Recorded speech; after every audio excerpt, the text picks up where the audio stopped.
Assalamualaikum warahmatullahi wabarakatuh. Di sini kami dari kelompok 1, yaitu dengan anggota Hana Pertiwi dan Putri Nazariani, akan mempresentasikan makalah yang telah kami diskusikan, yaitu dengan judul energi.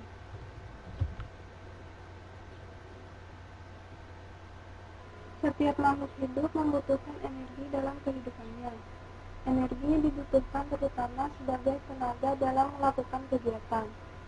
Energi adalah daya atau tenaga, dan manusia membutuhkan energi untuk bergerak serta melakukan aktivitas.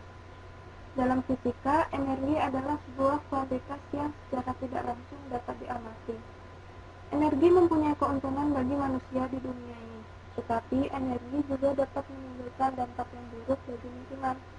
Salah satunya yaitu menyebabkan hujan asam yang tidak baik bagi kehidupan manusia.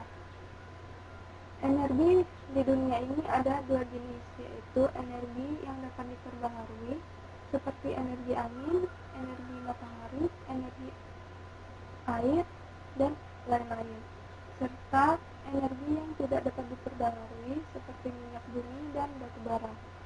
Pemanfaatan energi yang tidak dapat diperbaharui secara berlebihan dapat menimbulkan krisis energi. Energi menjadi komponen penting bagi kelangsungan hidup manusia karena hampir semua aktivitas kehidupan manusia sangat bergantung pada ketersediaan energi yang cukup. Dewasa ini dan beberapa tahun ke depan, manusia akan tergantung pada sumber energi fosil karena sumber energi fosil inilah yang mampu memenuhi kebutuhan energi manusia dalam skala besar. Berdasarkan latar belakang yang saya jelaskan tadi, dapat diambil rumusan masalah, yaitu apa yang dimaksud dengan energi dan apa saja jenis energi yang terdapat di bumi. Adapun tujuan penulisan makalah yaitu untuk mengetahui pengertian energi dan mengetahui jenis energi yang terdapat di bumi. Pengertian energi. Dalam pengertian fisika, kerja adalah usaha yang dilakukan oleh suatu gaya terhadap suatu benda, sehingga benda itu bergerak dengan jarak tertentu. Apabila besar gaya tetap selama benda bergerak, maka jumlah usaha adalah hasil perkalian antara gaya dengan jarak pergerakan benda, atau dapat dituliskan sebagai W sama dengan F dikali D. Apabila arah gaya searah dengan arah gerak benda, maka usaha yang dilakukan dikatakan positif, dan apabila berlawanan arah, maka usaha yang dilakukan dikatakan negatif. Misalnya, apabila arah gaya F1 searah dengan arah geraknya dan arah gaya F2 berlawanan dengan arah geraknya, maka usaha yang dilakukan benda tersebut yaitu W1 sama dengan F1 dikali D dan W2-nya minus F2 dikali D. Kemudian usaha total dari benda tersebut yaitu W1 dikurang W2 sama dengan F1 kurang F2 dikali D.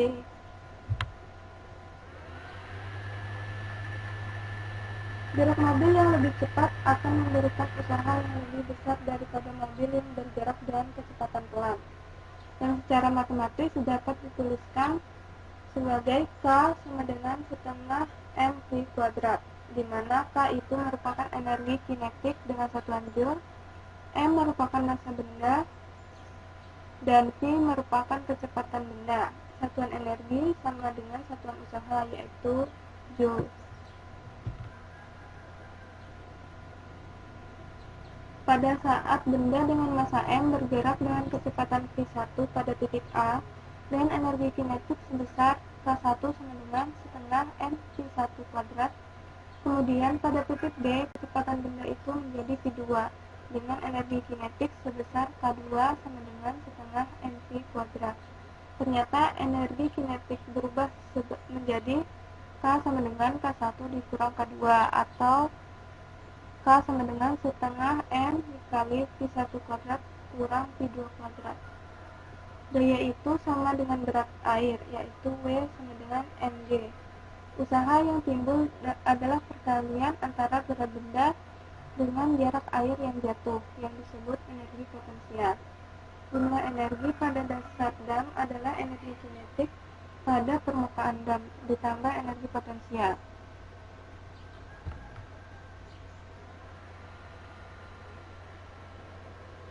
Perubahan energi kinetik dapat dituliskan sebagai E sama dengan setengah mv2 kuadrat dikurang setengah mv1 kuadrat, di mana V1 adalah kecepatan massa air pada permukaan dam dan V2 adalah kecepatan air pada dasar dam. Besar energi potensial sama dengan perubahan energi kinetik, sehingga energi potensial atau MDH sama dengan setengah mv2 kuadrat dikurang setengah mv1 kuadrat. Dalam kehidupan sehari-hari, kita telah menggunakan energi untuk bermacam-macam keperluan. Kita mengubah suatu energi menjadi energi lain yang berguna untuk manusia. Misalnya energi panas digunakan untuk memasak nasi, yaitu dengan mengubah energi dari minyak melalui pembakaran. Perbandingan energi yang berguna dengan energi yang diubah disebut efisiensi, yaitu dapat dirumuskan sebagai efisiensi sama dengan jumlah energi yang berguna dibagi dengan jumlah energi yang diubah. Jumlah usaha yang dilakukan dalam satuan waktu disebut daya atau power, dapat dituliskan sebagai P sama dengan W per T. Satuan energi dan usaha adalah joule, dan satuan untuk waktu adalah second. Maka satuan daya yaitu joule per second, atau dapat juga dituliskan dengan watt.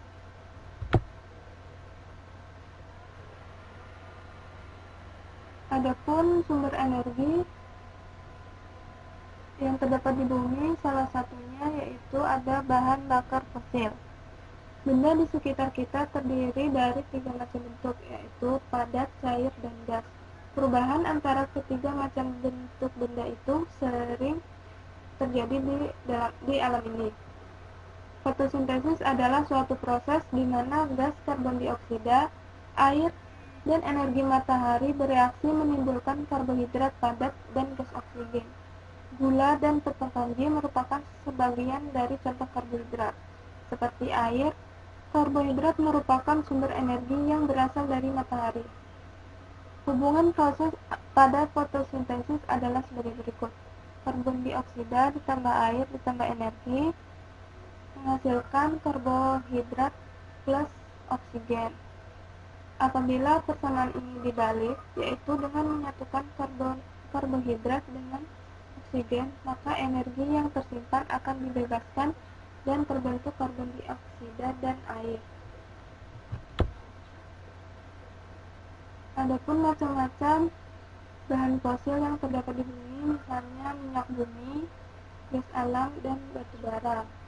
Sebagaimana batu bara, minyak tanah juga merupakan sisa-sisa benda organik. Berlainan dengan batu bara, minyak tanah mungkin berbentuk padat atau kerogen, cair atau minyak mentah, dan gas atau gas alam. Kemudian ada jenis-jenis energi. Yang pertama ada energi listrik.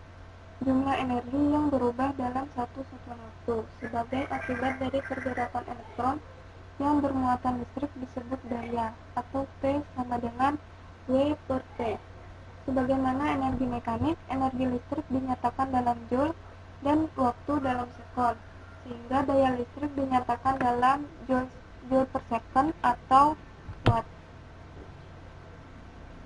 4 besaran yang harus diperhatikan yaitu voltase, arus listrik, tekanan listrik, dan daya listrik. Jika 2 dari besaran tersebut telah diketahui, maka besaran lain dapat diketahui pula. Apabila besar arus I dan tekanan R telah diketahui, maka potensial V dan daya P dapat dicari dari V sama dengan I kali R, dari P sama dengan V kali I,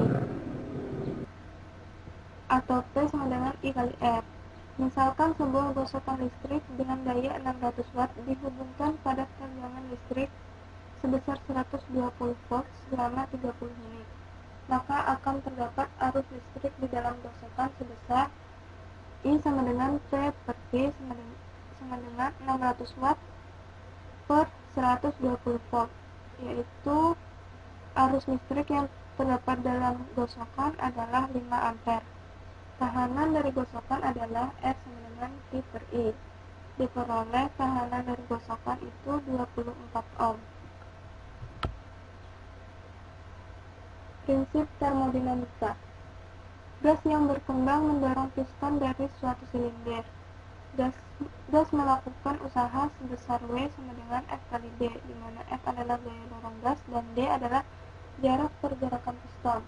Tekanan gas ialah besarnya gaya per satuan luas, atau P sama dengan F per A. Baik secara teori maupun secara eksperimen, telah membuktikan pernyataan bahwa energi kinetik rata-rata dari sebuah molekul gas berbanding langsung dengan temperatur Kelvin, atau E sama dengan 3/2 kT. Hukum kekekalan energi berlaku untuk energi dalam dan energi panas. Tegasnya, jumlah energi dalam suatu sistem selalu tetap.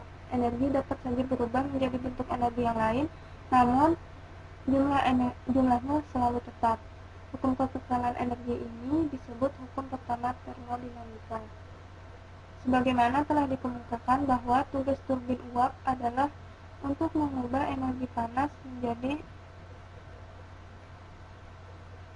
energi mekanik, ternyata tidak semua energi panas dapat diubah menjadi energi mekanik. Hukum kedua termodinamika menyatakan mesin tidak dapat mengubah semua energi panas menjadi energi yang berguna. Di sini saya ingin melanjutkan presentasi dari teman saya yang berjudul Energi Matahari. Bumi berputar pada sumbunya dalam waktu 24 jam. Perputaran ini menimbulkan suatu ilusi seakan-akan matahari terbit di sebelah timur dan tenggelam di sebelah barat. Di musim dingin, siang hari menjadi lebih pendek dari malam hari, dan di musim panas, siang hari lebih panjang daripada malam hari. Di belahan bumi utara dan selatan, pada tengah hari, jumlah energi yang diterima oleh suatu tempat di permukaan bumi lebih besar daripada saat yang lain sepanjang hari. Di belahan bumi utara, sudut elevasi matahari pada tengah hari merupakan paling kecil dalam bulan Desember dan paling besar pada Juni, dan sebaliknya terjadi di belahan bumi selatan. Bergerak ke arah kutub dari ekuator, jumlah energi yang diterima dalam satu satuan waktu akan berkurang, karena sinar matahari menimpa bumi dengan sudut lebih kecil. Pada musim dingin, energi matahari paling sedikit diterima oleh permukaan bumi. Untuk menjaga tinggi temperatur kamar pada musim dingin, diperlukan energi panas tambahan. Energi tambahan ini tidak diperlukan di Indonesia, karena Indonesia terletak sepanjang ekuator dengan temperatur udara hampir sama sepanjang tahun. Apabila udara menjadi dingin di dalam rumah, maka harus diimbangi oleh suatu alat pemanas, sehingga temperatur kamar selalu dijaga tetap sekitar 20 derajat Celcius. Seperti yang terlihat pada gambar, sumbu bumi membuat sudut 23,5 derajat dengan bidang lintasan bumi. Terdapat dua macam cara menggunakan cahaya matahari untuk memanaskan suhu ruangan di dalam rumah, yaitu cara pasif dan cara aktif. Cara pasif ialah jika energi yang diterima dari matahari mengalir ke dalam ruangan tanpa alat pompa. Energi panas berpindah di dalam ruangan secara alam, yaitu dengan cara konduksi, konveksi, dan radiasi. Untuk mendapatkan panas yang maksimum dilakukan dengan cara, yaitu yang pertama, memperbanyak jumlah sinar matahari masuk ke dalam rumah. Yang kedua, meningkatkan daya serap dan daya simpan energi matahari. Yang ketiga, mengatur penyebaran energi secara efisien di dalam rumah. Jendela kaca yang besar merupakan suatu cara yang paling baik untuk memasukkan cahaya ke dalam rumah, tetapi tidak efektif untuk menahan panas keluar dari dalam rumah. Dengan demikian, jendela harus dibuka selebar-lebarnya pada siang hari dan ditutup serapat-rapatnya pada malam hari, agar temperatur kamar tidak terlalu dingin pada malam hari. Cara pemanasan aktif mengubah energi matahari menjadi energi panas dengan perantaran kolektor alat penyimpan yang terletak di luar rumah. Pada gambar 2 menunjukkan diagram cara aktif dengan menggunakan udara sebagai bahan pembawa panas. Pada gambar, batu karang digunakan pada diagram sebagai penyimpan energi sementara. Batu karang akan menjadi panas jika udara panas dari kolektor mengalir ke dalamnya. Terdapat juga suatu instalasi yang tak menggunakan alat penyimpanan energi sementara. Udara panas dari kolektor langsung memanasi ruang dari suatu rumah. Pada umumnya sangat sulit memanfaatkan panas dengan cara ini untuk rumah yang konvensional, karena rumah tersebut dirancang tidak memperhitungkan efisiensi pemakaian panas. Hotel-hotel dan rumah-rumah pada daerah dingin selalu memerlukan panas. Biasanya, air tersebut dipanaskan dengan nyala api atau alat listrik sekitar 20 derajat Celcius sampai 50 derajat Celcius. Untuk memanaskan 1 liter air dari temperatur 20 derajat Celcius sampai 50 derajat Celcius, diperlukan panas sebanyak 30.000 kalori. Lebih tinggi temperatur air yang masuk ke dalam alat pemanas, maka lebih sedikit tambahan kalori yang diperlukan. Untuk meningkatkan temperatur air sampai 50 derajat Celcius, baik teknis maupun ekonomis, energi matahari dapat digunakan untuk memberi panas pendahuluan kepada air sebelum masuk ke dalam alat pemanas.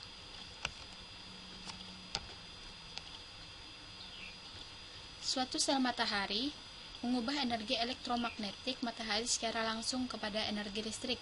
Proses ini tidak memerlukan turbin uap atau generator listrik. Suatu rangkaian sel matahari telah digunakan sebagai sumber listrik pada sejumlah dalam ruang angkasa. Logam seperti tembaga dan besi disebut konduktor. Elektron dengan mudah bergerak di dalam logam ini. Gelas, kayu, plastik disebut isolator. Elektron tidak mudah bergerak di dalam materi ini. Selain itu, terdapat juga sejumlah benda seperti germanium, silikon yang disebut semikonduktor yang mempunyai daya hantar tidak sebaik konduktor dan tidak pula sejelek isolator.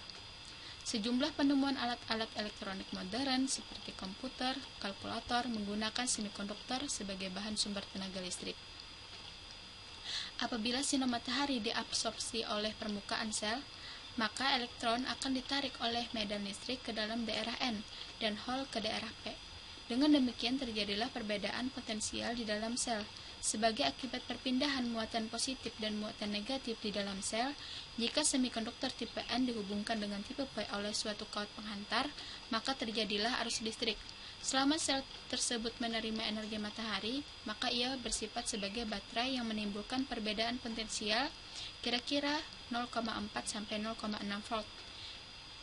Mekanik yang di dalam turbin uap disebabkan karena pengaliran uap air dari tempat yang mempunyai energi panas lebih tinggi ke suatu tempat yang mempunyai energi panas lebih rendah.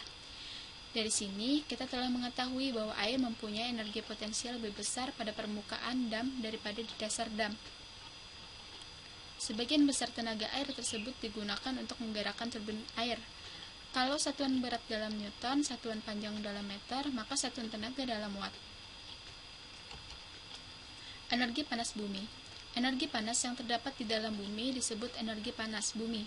Sebagaimana energi matahari, maka energi panas bumi bukanlah merupakan sumber energi baru, akan tetapi merupakan energi yang sudah lama tersimpan di dalam bumi. Sebagaimana halnya energi matahari, energi panas bumi sangat tersebar di seluruh bagian dalam bumi, sehingga sangat sukar untuk dikuasai. Akan tetapi, pada beberapa tempat terdapat karang yang cair, atau yang biasa disebut dengan magma. Karena struktur dalam bumi, maka magma ditekan ke atas menjadi gunung berapi, atau magma terkurung dekat permukaan bumi. Magma yang terkurung ini mengeluarkan air panas atau uap panas yang dapat dimanfaatkan untuk bermacam-macam keperluan energi. Pada musim dingin, di beberapa kota, misalkan di Amerika Serikat, air panas bumi dialirkan melalui pipa-pipa ke dalam rumah untuk menaikkan temperatur kamar perusahaan listrik, dan gas Pasifik telah dapat mengalirkan uas air panas bumi ke dalam turbin, yang dihubungkan dengan generator listrik, sehingga dapat menghasilkan tenaga sebesar 1020 MW. Al-Quran dan sains tidak bisa dipisahkan saat ditemukan fenomena yang terjadi di alam semesta. Tidak hanya terkait penciptaan alam semesta, Al-Quran juga menjelaskan bumi beserta isinya, termasuk sumber energi.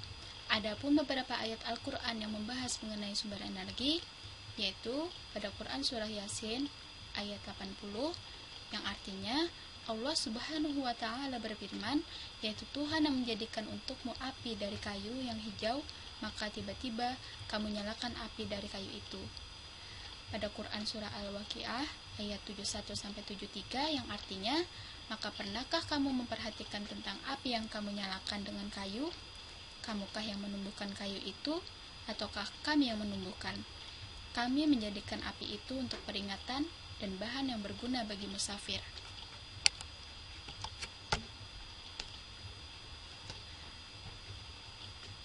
Adapun kesimpulan dari presentasi kami kali ini yaitu kerja adalah usaha yang dilakukan oleh suatu gaya terhadap suatu benda sehingga benda itu bergerak dengan jarak tertentu. Berapapun besar gaya yang diberikan terhadap suatu benda, jika benda tidak bergerak, maka usaha yang dilakukan adalah nihil. Apabila arah gaya searah dengan arah gerak benda, maka usaha yang dilakukan dikatakan positif, dan apabila berlawanan arah, maka usaha yang dilakukan dikatakan negatif. Adapun beberapa sumber energi yang terdapat di bumi yaitu bahan bakar fosil, energi listrik, energi matahari, serta hidroelektrik dan tenaga panas bumi. Sekian presentasi dari kami. Salah hilapnya mohon maaf. Wabillahi taufiq wal hidayah. Wassalamualaikum warahmatullahi wabarakatuh.